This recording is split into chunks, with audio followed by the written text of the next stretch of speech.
मंगल यात्रा शोभा यात्रा माँ बाटमंगला को आम दर्शन कले माँ बाटमंगला दर्शन जय तु मंगला मालो जय हर चंडी तोते सुमरिले मालो दूरित जे खंडी आतंक काल रे मागो सुमरंती जेऊ जन महाघोर संकट तु फिटाऊ बहन माँ को जिते आतंक पड़े जे माँ को डाकती माँ सांगे सांगे तार विपद दूर करती आमे माँ बाटमंगला को दर्शन करुचे तेणु ये जो बाटमंगला कथा आसी आमर भारतीय उपासना चिंताधारा रे सप्तमातृका उपासना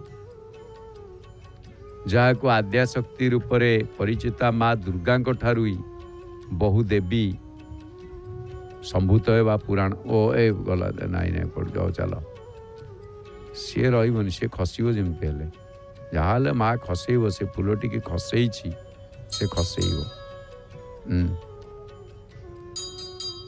तेणु बहुदेवी माँ दुर्गा ठारू ही संभूता तेणु सेथि मध्यरे श्रीक्षेत्र रे आमर वैदिक साहित्य रे वैदिक उपचार रे सप्तमातृका पूजा ये प्रसिद्धि लाभ करिछि जहाँकि संस्कृतर आपण देखिए विष्णु धर्मोत्तर पुराण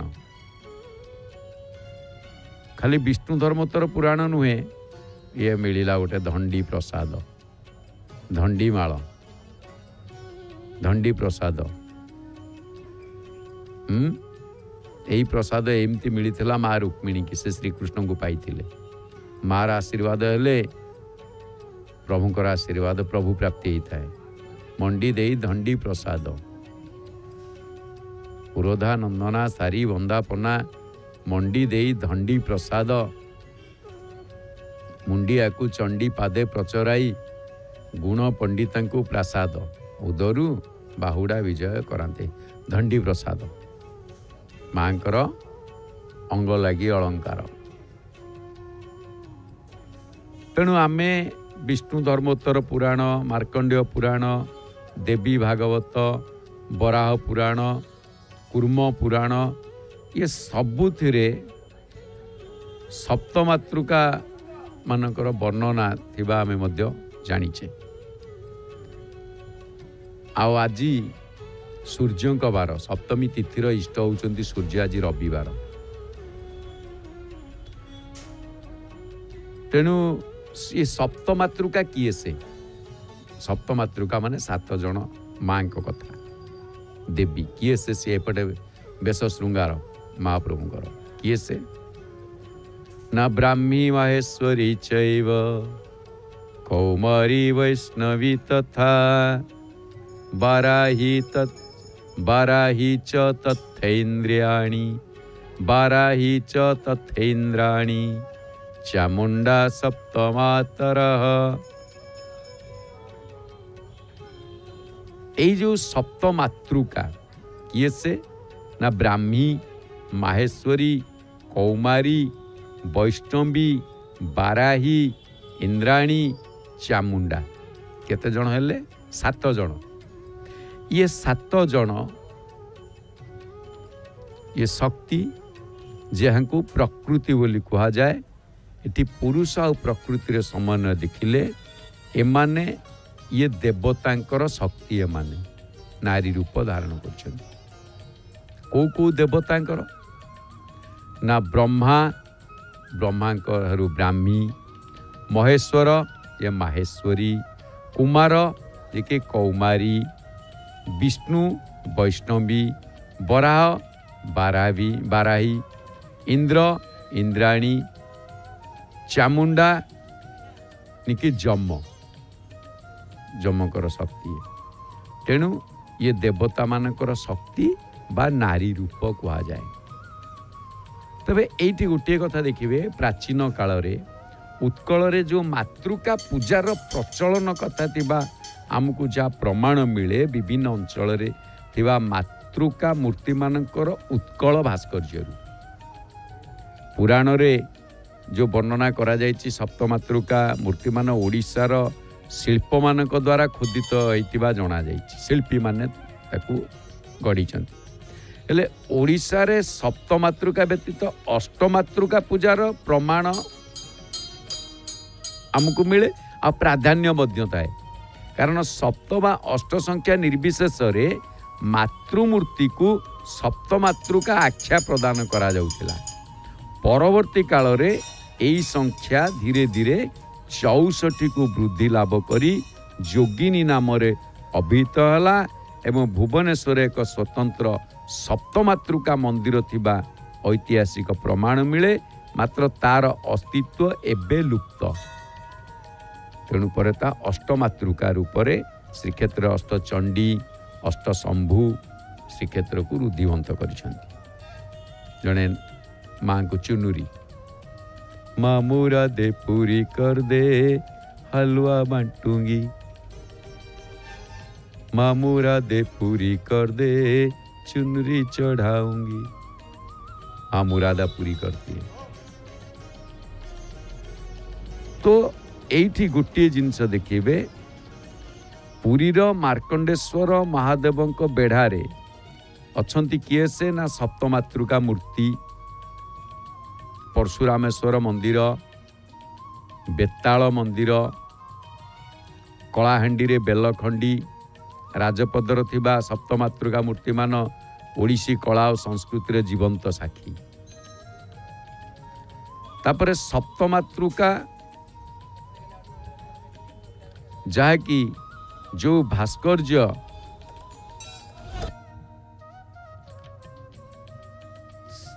देखिए से मूर्ति मान सबू तांको व्यतीत सप्तमातृका चित्र अवधि मध्य दृष्टिगोचर है नहीं, किंतु खूब संभवतः ओषा कोठी सप्तमातृका चित्र ओडिशार प्रथम चित्र अभिव्यक्ति भाव में ग्रहण करा जाई पारे। तेणु जगन्नाथଙ୍କ क्षेत्र एमिति एक स्थान जोठी की शाक्त, वैष्णव, गाणपत्य, सौर, शैव ये समस्त उपासना एका संगे देखा मिले। अच्छा ये गोटे कथा शब्द आसिला आप देखिए ओषा कोठी। ये ओषा कोठी कौन ना ओषा कोठी होचंती सप्तमातृका सात भौणी नाम नामित। माँ को मथारे सब जिते अलंकार आसिला सब सजेगला लगिगला। आउ ये चित्र सप्तमातृकार अन्य नाम बोली मध्य निसंदेह कह जाई पारे। कारण यह आम परंपरा रे प्रचलित। मादला पांजीरू जना जाए जे भीमकेशरी मार्कंडेश्वर पोखरीर पूर्व पार्श्व सात भौणी को स्थापना करथिले। आउ भीमकेशरी सोमवंशी शासक भीमरथक सहित चिन्हित करा जाए। आउ सात भौणी को एबे सेटारे परिदृष्ट सप्तमातृका मूर्ति सहित समान करा जाई पारे। गोटे जगह देखिए भद्रक थाना अंतर्गत अन्नपाल निकटस्थ गोटे लांगुड़ी ग्राम अच्छी। से लांगुड़ी ग्रामर गोटे पोखरी हुड़ारे सप्तमातृका मंदिर विद्यमान अच्छा। तेणु स्थानीय बासिंदा माने मूर्तिंकर भयंकर मूर्ति देखी से मानकु जमक सात भौणी बोली कहती। से कहती ये जमक सात भौणी। तेबे प्राचीन मंदिरटी जदिओ नष्ट हो जाइछि तेबे तांकु जमक सात भौणी सप्तमातृका को जमक सात भौणी ना रे मध्य सेठी पूजा करा जाउछि। आओ प्रतिवर्ष मकर संक्रांति ठारू सेठारे उप माने विभिन्न प्रकार महोत्सव मध्य सेठी पालन करा जाउछि, जहाँकि सात भौणी यात्रा नाम रे सेठी प्रसिद्ध रही। तेबे ये यात्राटी 7 दिन पर्यंत ओषा कोठी चित्रर सात भौणी मुंडरे पानी कलसी धरिकी ଠିଆ ହେଇଥିବାର ଦେଖାଯାଏ। ତେଣୁ ସପ୍ତମାତୃଙ୍କ ସହିତ କଳସ ସମ୍ପର୍କ ଗୋଟେ ଅତ୍ୟନ୍ତ ପ୍ରାଚୀନ ପରମ୍ପରା। ପରଶୁରାମେଶ୍ୱର ମନ୍ଦିରର ସପ୍ତମାତୃକା ହାତରେ କଳସ ଧରିଥିବାର ପରିଲକ୍ଷିତ ହୁଏ। ତେଣୁ ଅନୁମାନ କରାଯାଏ ସାତ ଭଉଣୀଙ୍କ ପାଣି କଳସ ସପ୍ତମାତୃକା ପରମ୍ପରାର ପ୍ରଭାବ ବୋଲି ଧରାଯାଇପାରେ। ସେଥିପାଇଁ ଆପଣ ଦେଖିବେ ଯେତେବେଳେ ନନ୍ଦିଘୋଷ ରଥରେ କଳସ ସ୍ଥାପନା ହୁଏ, କଳସ ବସେ, ସେପଟେ ରଥ ଅନୁକୂଳ, ରଥ ପ୍ରତିଷ୍ଠା ପରେ ଏପଟେ କଳସ ବନ୍ଧା, କଳସ ସ୍ଥାପନା, ତାପରେ ନେତ ବନ୍ଧା। କଳସ ସ୍ଥାପନା ହେଇଗଲା ପରେ ସେଠି ପାଣି ଢାଳି ଦିଅନ୍ତି। ତାପରେ ଉପରେ ନେତ ବନ୍ଧାଯାଏ।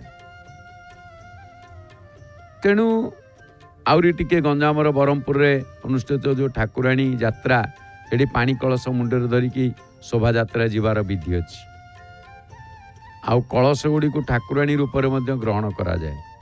ତେଣୁ ସ୍ୱାଭାବିକ ଯେ ଓଷା କୋଠିର ସାତ ଭଉଣୀ ମୁଣ୍ଡରେ କଳସ ଧରିଥିବା ଚିତ୍ର ଗୁଡ଼ିକ ହେଉଛନ୍ତି ସପ୍ତମାତୃକା। ତାପରେ ଓଷା କୋଠିର ଚିତ୍ରଲୋକ କଳା ପର୍ଯ୍ୟାୟଭୁକ୍ତ ହେଇଥିବାରୁ ଏଗୁଡ଼ିକର ଶାସ୍ତ୍ରୀୟ ମତବାଦ ସହିତ ସମତାଳରେ ଆୟୁଧ ପରିଚାଳନା କରିବା, ଯେଉଁ ମାତୃକା ତାହା ଚିହ୍ନଟ କରିବା ସହଜ ନୁହେଁ। ତେଣୁ କେବଳ କ୍ରମସୂତ୍ରରେ ଏମାନଙ୍କୁ ବ୍ରାହ୍ମୀ, ମାହେଶ୍ୱରୀ, କୌମାରୀ, ବୈଷ୍ଣବୀ, ଇନ୍ଦ୍ରାଣୀ, ବାରାଇ, ଚାମୁଣ୍ଡା ଭାବରେ ଗ୍ରହଣ କରାଯାଇପାରେ। ଭକ୍ତ ଦର୍ଶନ କରିକି ମାଆଙ୍କୁ ଦର୍ଶନ କରି ମୁଣ୍ଡରେ ଟିକେ ହାତ ମାରି, ତ କାନ ମୂଳେ ହାତ ମାରିଲେ କ'ଣ ନା କାନରେ ଗଙ୍ଗା।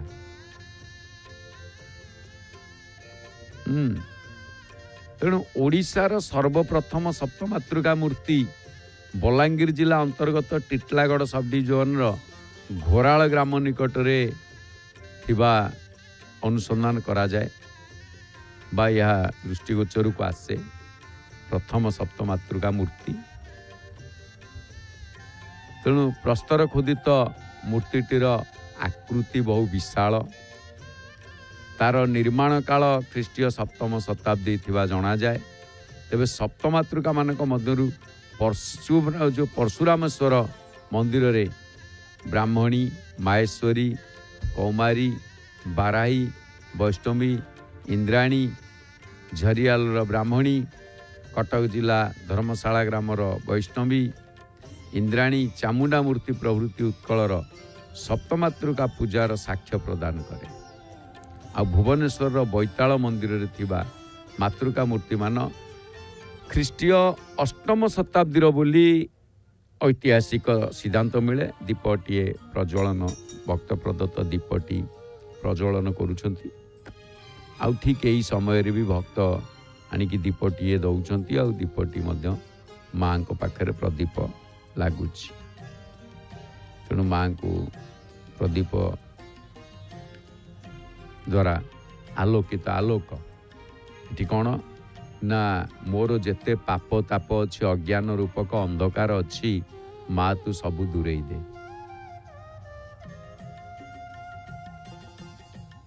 ତେଣୁ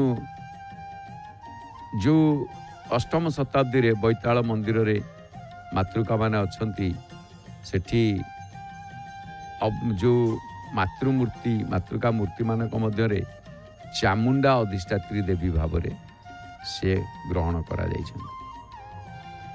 ତେବେ ଗଞ୍ଜାମ ଜିଲ୍ଲାର ବେଲଖଣ୍ଡି, ଏ ଯେଉଁ ବେଲଖଣ୍ଡି ରାଜପଦର ସେ ଗ୍ରାମର ମାତୃକା ମନ୍ଦିରର ପଶ୍ଚିମ ପଟ କାନ୍ଥରେ ଷଷ୍ଠ ମାତୃକା ମୂର୍ତ୍ତିମାନଙ୍କର ଚିତ୍ର କୌମାରୀ, ମାହେଶ୍ୱରୀ, ବ୍ରହ୍ମାଣୀ, ବୈଷ୍ଣବୀ, ବାରାହି ଏବଂ ଚାମୁଣ୍ଡା ଥିବାର ପରିଲକ୍ଷିତ କରାଯାଏ। ତେଣୁ ଏହି ମାତୃକା ମୂର୍ତ୍ତିମାନ ସୋମବଂଶୀ ରାଜାମାନଙ୍କ ରାଜତ୍ୱ ସମୟରତ ଏବଂ ପୁରୀ ଓ ଯାଜପୁରର ସପ୍ତମାତୃକା ତାଙ୍କର ସମସାମୟିକ। ତେଣୁ ଭୁବନେଶ୍ୱର ସ୍ଥିତ ଯେଉଁ ମୁକ୍ତେଶ୍ୱର ମନ୍ଦିରରେ ଥିବା ମାତୃକା ମୂର୍ତ୍ତିମାନ ବେଲଖଣ୍ଡିର ଯେଉଁ ମାତୃକା ମୂର୍ତ୍ତିମାନଙ୍କ ସମସାମୟିକ ଏବଂ ଯାହାକି ସୋମବଂଶୀ ରାଜାମାନଙ୍କର ରାଜତ୍ୱ ସମୟର। ମାତ୍ର ପାର୍ଥକ୍ୟ ଏହା ଯେ ମୁକ୍ତେଶ୍ୱର ମନ୍ଦିରର ମାତୃକା ମୂର୍ତ୍ତିମାନଙ୍କର ସେମାନଙ୍କ ବାହୁରେ ଶିଶୁ ସନ୍ତାନ ଧାରଣ କରିଥିବାର ଦେଖାଯାଆନ୍ତି। ପୁରୀର ମାର୍କଣ୍ଡେଶ୍ୱର ପୁଷ୍କରିଣୀ ପାଖରେ ଯେଉଁ 5 ମାତୃକା ମୂର୍ତ୍ତି ଏବଂ ପୁଷ୍କରିଣୀ ପୂର୍ବ ଦିଗରେ ଯେଉଁ ଭୀମ କେଶରୀଙ୍କ ଦ୍ୱାରା ନିର୍ମିତ 7 ଭଉଣୀ ମୂର୍ତ୍ତିଙ୍କର ବୈତରଣୀ ଉପତ୍ୟକା ଯାଜପୁର ମାତୃକା ମୂର୍ତ୍ତିମାନଙ୍କ ସହିତ ସାମଞ୍ଜସ୍ୟ ଥିବାର ଜଣାଯାଏ। ତେଣୁ ଧର୍ମଶାଳାର 4 ମାତୃକା ମୂର୍ତ୍ତି, ସେଠି ବୈଷ୍ଣବୀ, ବାରାହୀ, ଇନ୍ଦ୍ରାଣୀ ଆଉ ଚାମୁଣ୍ଡା, ଏ ମୂର୍ତ୍ତିମାନେ ପୁରୀର ମାତୃକାମାନଙ୍କ ସହିତ ସମସାମୟିକ। ଆଉ ଏମାନଙ୍କ ମଧ୍ୟରୁ ଚାମୁଣ୍ଡାଙ୍କ ଅନ୍ୟ ଗୁଡ଼ିକ ଶିଶୁ ସନ୍ତାନ ଧାରଣ କରିଥିବା ପରିଦୃଷ୍ଟ ହୁଏ। ଆମେ ଦେଖୁଛେ ମାଆଙ୍କୁ ଗୋଟିଏ ଗୋଟିଏ ଫୁଲ ବା ଅଳଙ୍କାର ଏପର୍ଯ୍ୟନ୍ତ ଖଞ୍ଜୁଛନ୍ତି। ଆଜି ବଢ଼ିଆ ପଦ୍ମ କଢ଼ି ମାଳ ଆସିଛି। ରବିବାରକୁ ସୂର୍ଯ୍ୟଙ୍କ ବାର, ସୂର୍ଯ୍ୟଙ୍କ ଲାଗି ପଦ୍ମର ଜନ୍ମ। କୋଟି ଲାବଣ୍ୟ ନିଧିରେ ପଦ୍ମ ତୁହି, କି ଅମୃତେ ତୋତନୁ ଗଢ଼ିଲା ବିହି, ତୋରୂପ ଦର୍ଶନେ ମୋର ହୃଦୟ। ଇଏ ଦେଖୁଛନ୍ତି ଆପଣ ଆଜି ପଦ୍ମମାଳ ଟିଏ ନାରାୟଣଙ୍କୁ ଲାଗିଛି। ଆଶ୍ଚର୍ଯ୍ୟ। ମାଙ୍କ ପାଖରେ ଆମେ ଦେଖୁଛେ ଆଜି ନାଲି ହଳଦିଆ ବସ୍ତ୍ର, ବିଶେଷ ଲାଲ, ଆଉ ତା ସହିତ ଏ ଫୁଲ ଗୁଡ଼ିକ କାହିଁ ଭଲ ଖୁସି ହେଉଛି କହିଲେ? ଧଳା ମନ୍ଦାର, ନାଲି ମନ୍ଦାର, ହଳଦିଆ, ବଢ଼ିଆ ବଢ଼ିଆ ସୁନ୍ଦର ସୁନ୍ଦର ଫୁଲ ମାଙ୍କୁ ଅର୍ପଣ କରୁଛନ୍ତି, ଫୁଲରେ ସଜେଇ ଦେଉଛନ୍ତି। ଆଉ ଏଇ ଯେଉଁ ବେଶଭୂଷା ସଜେଇବା, ଓଡ଼ିଶା ଛାଡ଼ିଦେଲେ ଆପଣ ଅନ୍ୟ ଜାଗାରେ ଏମିତି ପାଇବେନି, ଏଭଳି ସାଜସଜା ଆପଣ ପାଇବେନି। ବାସ୍ତବରେ ଓଡ଼ିଶାର ପୂଜାରୀମାନେ ବହୁ ପରିଶ୍ରମ କରନ୍ତି, ସେବକମାନେ ବହୁ ପରିଶ୍ରମ କରନ୍ତି। ପରିଶ୍ରମ କ'ଣ ନା, ଯଦି କିଛି ଜିନିଷ ଆସିଲା ମାଙ୍କୁ ସେ ଲାଗି ହଉ। ଏ ହେଉଛି ଉତ୍କଳ ସେବକମାନଙ୍କର ସ୍ୱତନ୍ତ୍ରତା। ତେଣୁ ଯେତେବେଳେ ଆପଣ ଦେଖିବେ ଶିଶୁ ସନ୍ତାନ ହାତରେ ଧରିଥିବାର କଥା, ଚାମୁଣ୍ଡାଙ୍କ ବ୍ୟତୀତ ଅନ୍ୟ ଗୁଡ଼ିକ ଶିଶୁ ସନ୍ତାନ ଧରିଥିବା କଥା ଦେଖାଯାଏ। ତା ବ୍ୟତୀତ ପୁରୀର ମାର୍କଣ୍ଡେଶ୍ୱର ମନ୍ଦିର ଯେଉଁ, ସେ ପ୍ରାଙ୍ଗଣରେ ଯାଜପୁର ସବ୍ ଡିଭିଜନ ଯେଉଁ ଅଫିସରେ ହତା ମଧ୍ୟସ୍ଥ ଚାମୁଣ୍ଡା, ବାରାହୀ, ଐନ୍ଦ୍ରୀ, ବୈଷ୍ଣବୀ, ଯମମାତା, ମାହେଶ୍ୱରୀ ଏବଂ ନାରସିଂହୀ ମୂର୍ତ୍ତି ଦେଖାଯାଆନ୍ତି। ପୁଣି ଏମାନେ କ'ଣ କରନ୍ତି ନା, ମୟୂରଭଞ୍ଜ ଜିଲ୍ଲାର ଖିଚିଙ୍ଗଠାରେ ଥିବା ବୈଷ୍ଣବୀ, ଇନ୍ଦ୍ରାଣୀ, ବାରାହୀ, ରୁଦ୍ରାଣୀ ମୂର୍ତ୍ତି ଏବଂ ସିଂହଭୂମି ଜିଲ୍ଲାର ସୀମାନ୍ତରେ ଅବସ୍ଥିତ ହୋଇଥିବା ବେଣୁସାଗର କୂଳର ସପ୍ତମାତୃକା ମୂର୍ତ୍ତି, ଅଳକା ନଦୀ କୂଳରେ ଥିବା ସମ୍ବଲପୁରର ଅର୍ଦ୍ଧଭଗ୍ନ ମନ୍ଦିରରେ ମୁଗୁନି ପ୍ରସ୍ତର ନିର୍ମିତ ସପ୍ତମାତୃକା ମୂର୍ତ୍ତିମାନ, ପୁଣି ବାଲେଶ୍ୱରର ଗଣ୍ଡିବେଡ଼ ଏବଂ ଶେରଗଡ଼ ନିକଟବର୍ତ୍ତୀ ଖଜୁରେଶ୍ୱର ମନ୍ଦିରରେ ଯେଉଁ ରହିଛନ୍ତି ସପ୍ତମାତୃକା। ଏମିତି ଅନେକ କଥା ଆସିଛି ଯେ ମାତୃକା, ଏଇ ଯେଉଁ ଶାକ୍ତ ଧର୍ମ ତଥା ମାତୃକା ଉପାସନାର ଏ ହେଉଛି ସବୁ ବଳିଷ୍ଠ ନିଦର୍ଶନ। ଆମେ ଦେଖୁଛେ ବଡ଼ ଦେଉଳକୁ, ଆଉ ଏପଟେ ଦେଖୁଛେ ଆମେ ମହାପ୍ରଭୁ ଶ୍ରୀ ନାରାୟଣଙ୍କୁ। କଥା ଆସିଛି ଯେ କ'ଣ କେମିତି ହେଉଥିଲା, କ'ଣ ଆମେ ସମସ୍ତେ କେହି ବା ନ ଜାଣିଲେ କେବଳ ଅନୁଭବ କରିଛେ ଯେ ମହାପ୍ରଭୁଙ୍କର ଶରୀର ଅସୁସ୍ଥ। କାରଣ ମହାପ୍ରଭୁ ହେଉଛନ୍ତି ମାୟାଧର। ସିଏ ଯେଉଁ ମାୟା କରନ୍ତି ତାଙ୍କ ମାୟା ତାଙ୍କୁ ହିଁ ଜଣା। ବେମାର ପଡ଼ିଯିବେ, ପୁଣି ସୁସ୍ଥ ହେଇଯିବେ। ତେଣୁ ଏସବୁରେ ଥରେ ମନେ ପଡ଼ିଯାଏ ଗୋଟିଏ କଥା। ପୂର୍ବେ ଭାରତବର୍ଷରେ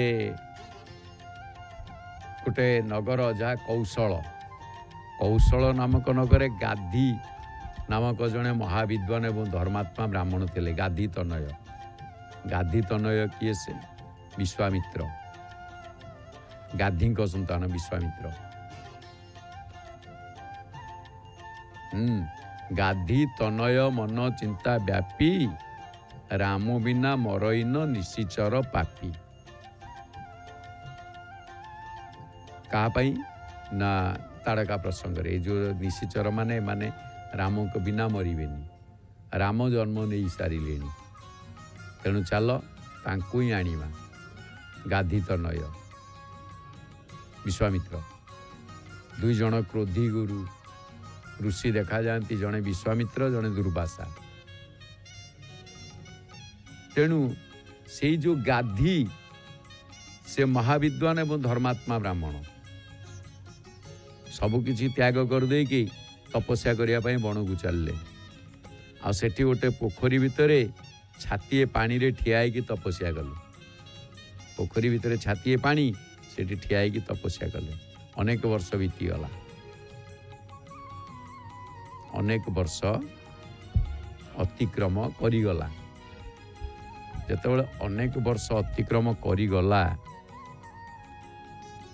ଶେଷରେ ଭଗବାନ ବାଧ୍ୟ ହେଲେ ତାଙ୍କ ତପସ୍ୟାରେ ସନ୍ତୁଷ୍ଟ ହେଇକି ତାଙ୍କୁ ଦେଖାଦେଲେ। ଆଉ ବାଧ୍ୟ ହେଲେ ଦେଖା ଦେବାକୁ ଏବଂ କହିଲେ, କ'ଣ ବର ମାଗୁଛ ମାଗ। ଆଉ ଭଗବାନ ତ ଦେବା ପାଇଁ ସଦାବେଳେ ପ୍ରସ୍ତୁତ, ଆମେ ନେଇପାରୁନେ। ସତ କଥା କହିବାକୁ ଗଲେ ଭଗବାନ ଦେବା ପାଇଁ ହିଁ ଚାହିଁ ବସିଛନ୍ତି, ହାତ ଖୋଲି ଦେଇଛନ୍ତି। ଆମେ ନେଇପାରୁନେ, ସେଇଟା ଆମର ଭୁଲ। ଆମେ କ'ଣ କରୁଛେ, ଜିନ୍ ଖୋଜା ତିନ ପାୟା, ଗେହରେ ପାନି ପେଟ, ମେ ବୁରି ଡୁବଣ୍ଡରୀ, ରହି କିନାରେ ବେଠେ। ଯିଏ ଖୋଜିଲା ସିଏ ପାଇଲା ତାଙ୍କୁ, ଆଉ ଆମେ ବୁଡ଼ିଯିବା ବୋଲି ଡରିକି ବସିଲେ ଶେଷକୁ ଗେଣ୍ଡା କଙ୍କଡ଼ା ଗୋଟେଇବା ସାର ହେଲା। ଆଉ କ'ଣ, ସେ ହିଁ ହେଉଛି ନା।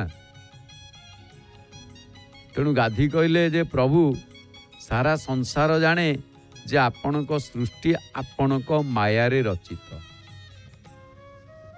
ତାଙ୍କ ମାୟା ଏକା ତାଙ୍କୁ ହିଁ ଜଣା।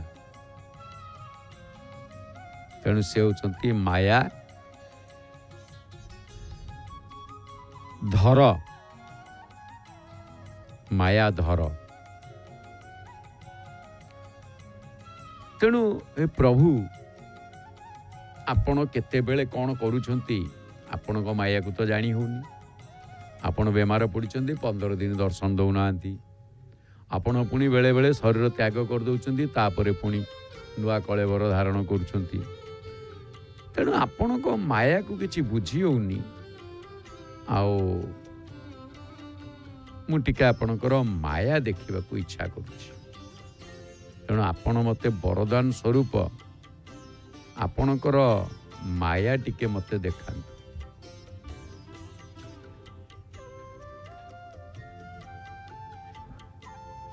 ଯେତେବେଳେ ଗାଧି କହିଲେ ମାୟା ମୋତେ ଦେଖାନ୍ତୁ, ଭଗବାନ ବିଷ୍ଣୁ କହିଲେ ତ ମାୟା ଦେଖିବେ ବୋଲି କହୁଛନ୍ତି, ହଉ ତଥାସ୍ତୁ। ଆଉ ମହାପ୍ରଭୁ ସିଧା ତଥାସ୍ତୁ କରିଦେଲେ। ଆଉ ତମେ ମୋ ମାୟାର ଚମତ୍କାରିତା ନିଶ୍ଚୟ ଦେଖିବ, ଏତିକି କହିଲେ ଅନ୍ତର୍ଧାନ ହେଇଗଲେ। ଗାଧି ସେଠି ରହିକି ତାଙ୍କ ମାୟା ଦେଖିବାକୁ ଅପେକ୍ଷା କଲେ। ତାପରେ ଆସିଲେ, ପୁଣି ସଦାବେଳେ ସେ ଜାଗାରେ ଅପେକ୍ଷା କରିଥାନ୍ତି। ଦିନ ଗଡ଼ି ଚାଲିଲା, ଦିନ ପରେ ଦିନ, କିଛି ଦିନ ଅତିକ୍ରମ କରିଗଲା। ଦିନେ ସେ ପୋଖରୀକି ଯାଇଛନ୍ତି ସ୍ନାନ କରିବାକୁ। ଓମ୍ ଅପବିତ୍ର ପବିତ୍ର ବା ସର୍ବାବସ୍ଥାମ ଗତ ପିବା ୟସ୍ମରେତ୍ ପୁଣ୍ଡରୀକାକ୍ଷମ ସବାୟାଭ୍ୟାନ୍ତର ଶୁଚି ମାନସ୍ତ କେତନ ଏମାନ ଆୟୁକ୍ଷିମାନ ଗୋକୁମାନ ସ୍ୱେକୁରୀ। ବ୍ରାହ୍ମଣିଆ ମନ୍ତ୍ର ତାଙ୍କର ପାଠ କରି ମନ୍ତ୍ର ପଢ଼ିକି ଜଳରେ ବୁଡ଼ୁଥାନ୍ତି। ହଠାତ୍ ମନ୍ତ୍ର ତ ଭୁଲିଗଲେ, କିନ୍ତୁ ଜଳରେ ବୁଡ଼ିଛନ୍ତି କି ନାହିଁ ତାଙ୍କର ମନ ହେଲା ଯେ ସେ ଜଳରେ ନାହାନ୍ତି, ସବୁକିଛି ଭୁଲି ଯାଇଛନ୍ତି। ଆଉ ଯେତେବେଳେ ତାଙ୍କୁ ଜଣା ପଡ଼ିଲା, ସେତେବେଳେ ସେ ଭୂତମଣ୍ଡଳ ନାମକ ଗୋଟେ ଗାଁରେ ରହୁଥିବା ଜଣେ ଚଣ୍ଡାଳ ଘରେ ଯାଇ ଜନ୍ମ ନେଇଛନ୍ତି। ମାନେ ଭୂତମଣ୍ଡଳ ନାମକ ଗୋଟେ ଗାଁ, ସେ ଚଣ୍ଡାଳ ଘରେ ଯାଇ ସେ ଜନ୍ମ ନେଇ ସାରିଲେଣି। ଆଉ ଚଣ୍ଡାଳ ତାଙ୍କ ନାଁ ରଖିଦେଇଛି କଟଞ୍ଜ। କଟଞ୍ଜ। ଏମିତି ଗାଧିଙ୍କର ମନ ବିଚଳିତ ହେଲା। ତେଣୁ କଟଞ୍ଜ ଅଧିକ ଶକ୍ତିଶାଳୀ ଏବଂ ସୁନ୍ଦର ମଧ୍ୟ ଥିଲା। ତେଣୁ କିନ୍ତୁ ଚଣ୍ଡାଳ ଘରେ ଜନ୍ମ ନେଇଛି। ଆଚ୍ଛା, ଯୁବକ ହେଲା ପରେ ସେ ଜନ୍ମ ନେଲା, ତାପରେ ଯୁବକ ହେଲା। ଯୁବକ ହେଇକି ତାକୁ ଗୋଟେ ସୁନ୍ଦରୀ ଯୁବତୀ ସହ ତାର ବିବାହର କରାଗଲା। ତାଙ୍କର 2 ପୁତ୍ର ମଧ୍ୟ ହେଲେ। ଆପଣ ଚିନ୍ତା କରନ୍ତୁ, ଟିକେ ଭଲ ଭାବରେ ଆପଣ ଶୁଣନ୍ତୁ। ଆଜି ରବିବାର, ଆଜି ଅଫିସ ନାହିଁ, ପିଲାଙ୍କର ସ୍କୁଲ ଛୁଟି। ମହାପ୍ରଭୁ କ'ଣ କରନ୍ତି? ଯେତେବେଳେ 2 ପୁତ୍ର ଜନ୍ମ ନେଲେ ଖୁସି ବାସି ରହିଲେ।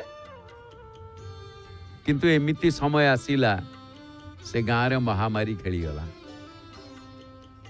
ତେଣୁ ମହାମାରୀ ଖେଳିଗଲା, ସେ ମହାମାରୀରେ ତାଙ୍କର 2 ପୁତ୍ର ଏବଂ ତାଙ୍କ ପତ୍ନୀ ପ୍ରାଣ ହରେଇଲେ। ଭାଙ୍ଗି ପଡ଼ିଲେ କଟଞ୍ଜ। କଟଞ୍ଜ କିଏ? ନା ଯେଉଁ ଗାଧଉଥିଲେ ଆସିକି ଏଠି ଘର ସଂସାର କଲେଣି। ତେଣୁ ସେ ଭାଙ୍ଗି ପଡ଼ିଲେ, ଆଉ ଗାଁ ଛାଡ଼ିକି ଆଉ ଗୋଟେ ଗାଁରେ ଯାଇ ରହିଲେ। ସେ ଗାଁ ନାଁ ଥିଲା ଶ୍ରୀମତୀପୁରୀ। ଶ୍ରୀମତୀପୁରରେ ଯେତେବେଳେ ରହିଲେ, ସେଠି ପହଞ୍ଚିଲେ, ସେଠି ପହଞ୍ଚିଲା ବେଳକୁ ସେ ଦେଶରେ ରାଜା ନାହାନ୍ତି, ରାଜା ଚାଲି ଯାଇଛନ୍ତି। ତେଣୁ ସିଂହାସନ ଖାଲି। ହେଲେ ଇଏ କଟଞ୍ଜ କ'ଣ ଯାଇକି ସାଙ୍ଗେ ସାଙ୍ଗେ ସିଂହାସନ ବସି ପଡ଼ିବେ ନା କ'ଣ? ତା ତ ନୁହଁ। ରାଜା ତ ନାହାନ୍ତି, ସିଂହାସନ ଖାଲି ପଡ଼ିଛି। କିନ୍ତୁ ସେ ଜାଗାରେ, ସେ ରାଜ୍ୟର ଗୋଟେ ନିୟମ ଥାଏ ଯେ ହାତୀ ଯାହା ପିଠିରେ ସୁନା କଳସ ଢାଳିବ, ସେ ସିଂହାସନରେ ବସିବ। ତେଣୁ ରାଜା ବାଝିବାର ଇଏ ବିଧି। ଗୋଟେ ହାତୀ ତାକୁ କ'ଣ କଲେ ନା ହାତୀ ପିଠିରେ ସୁନାର ସିଂହାସନ ରଖିଛନ୍ତି। ସୁନାର ସିଂହାସନ ରଖିକି ହାତୀ ପିଠିରେ ହାତୀକି ବୁଲଉଛନ୍ତି। ହାତୀ କିନ୍ତୁ କୁଆଡ଼େ କାହା ମୁଣ୍ଡରେ ନେଇକି ସେ ଥୋଡ଼ ହସ୍ତ ବା ତା ଥୋଡ଼ ପାହାଡ଼ ଥଉନି, କାହାରି ମୁଣ୍ଡରେ ଥଉନି। କିନ୍ତୁ ବୁଲୁ ବୁଲୁ ସେ ତା ଥୋଡ଼ ପାହାଡ଼ଟି ନେଇକି କ'ଣ କଲା ନା ସେଇ କଟଞ୍ଜ ମୁଣ୍ଡ ଉପରେ ଥୋଇଦେଲା ଏବଂ ମୁଣ୍ଡ ଉପରେ ଥୋଡ଼ ପାହାଡ଼ଟି ଥୋଇ ଦେଇ ସାଙ୍ଗେ ସାଙ୍ଗେ ତାଙ୍କୁ ଟେକି ନେଇଗଲା ଶୁଣ୍ଡରେ, ନେଇକି ସେ ସିଂହାସନରେ ବସେଇଦେଲା। ଯେଉଁ ତା ପିଠିରେ ଯେଉଁ ଥିଲା ସ୍ୱର୍ଣ୍ଣ ସିଂହାସନ, ସେ ସିଂହାସନରେ ବସେଇଦେଲା। ଫଳରେ ଶ୍ରୀମତୀପୁର ଲୋକମାନେ ହରିବୋଲ ହୁଳହୁଳି ଦେଲେ, ତାଳି ମାରିଲେ। ତେଣୁ କଟଞ୍ଜ ହେଇଗଲା ରାଜା। ବିଚାର କରୁଛନ୍ତି ତ, କଟଞ୍ଜ ରାଜା ହେଇଗଲା। ମହାପ୍ରଭୁ ଅନବସରରେ ପଡ଼ିଛନ୍ତି। ବର୍ତ୍ତମାନ ସରି ସରି ଆସୁଛି ମହାପ୍ରଭୁଙ୍କର ମାନେ ଅବସରର ଦିନ, ସୁସ୍ଥ ହୋଇ ଆସୁଛନ୍ତି। ଆଗକୁ ରଥଯାତ୍ରା, ଆମେ ଦର୍ଶନ କରିବା। ଇଏ ସବୁର ଲୀଳା। ତେଣୁ ଏପଟେ କଟଞ୍ଜ ଶ୍ରୀମତୀପୁରରେ ଆସି ରାଜା ହେଲା। କଟଞ୍ଜ କିଏ? ଚଣ୍ଡାଳ ଥିଲା ଗୋଟେ ଜାଗାରେ, ଏଠି ଆସି ଦିନେ ସେ କ'ଣ କରିଛି ନା ରାଜମହଲ ଆଉ ହୋଇରେ କ'ଣ ଆପେ ଆପେ ଝୁଲୁଛି। ଆଶ୍ଚର୍ଯ୍ୟ ଲାଗୁନି? ଆପଣ ଦେଖିଲେ ଆପେ ଆପେ ଝୁଲୁଛି ସବୁ ମାଳ ଗୁଡ଼ିକ। ଦିନେ ରାଜମହଲର ଝରକା ପାଖରେ ଠିଆ ହେଇକି ବାହାରକୁ ଚାହିଁଛନ୍ତି କଟଞ୍ଜ। ରାଜା ହେଇଗଲେଣି ନା। ହଠାତ୍ ଦାଣ୍ଡରେ ଦେଖିଲେ ମାନେ ସିଏ ଚିହ୍ନି ପାରୁନ, ତା ଗାଁର ଜଣେ ଚଣ୍ଡାଳ ସେ ବାଟେ ଯାଉଛି। ସେ ଚଣ୍ଡାଳକୁ ରାଜା ବି ଦେଖିଲେ, ଆଉ ସେ ଚଣ୍ଡାଳ ମଧ୍ୟ ଦେଖିକି ଚିହ୍ନିଗଲା। ଆଉ ଚଣ୍ଡାଳ ବଡ଼ ପାଟିରେ ଡାକ ପକେଇଲା, କହିଲା, ଆରେ ହେ କଟଞ୍ଜ, ତୁ ରାଜା ହେଇକି ଯାଉ ଆମ ଚଣ୍ଡାଳ ମାନଙ୍କ ନାମକୁ ପ୍ରସିଦ୍ଧ କରିଦେଲୁ। ଆଉ ଚଣ୍ଡାଳଙ୍କୁ କିଏ କ'ଣ କେବେ କୋଉଠି ରାଜା କଲାଣି? ଏପଟେ ମହାପ୍ରଭୁ ପ୍ରସାଦ ସେବନ କରିବେ। ଫଳ କଟା ହେଇଗଲାଣି, ସେପଟେ କଟା ହେଇକି ରହିଛି। ତେଣୁ ଆମ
हरि गो